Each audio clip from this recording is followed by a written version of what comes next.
महाराष्ट्रामध्ये 30% मराठा समाज आहे आणि मराठा समाज एवढ्या वर्षानंतरही आज हवी तशी प्रगती करू शकला नाही। आज समाजामध्ये दारिद्र्याखाली मोठी संख्या आहे, बेकारी आहे आणि मग एकूणच मुंबई आणि महाराष्ट्राच्या आर्थिक प्रगतीमध्ये मराठा समाजाचा हिस्सा किंवा वाटा अल्पसा आहे।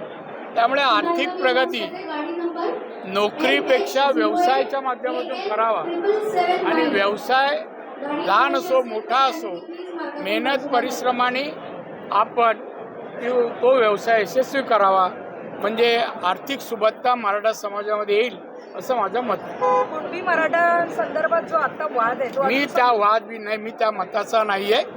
मराठा समाजातला कुठलाही माणूस स्वतःला कुणबी म्हणून घेणार नाही आणि कुणबींचं आरक्षण नको आहे।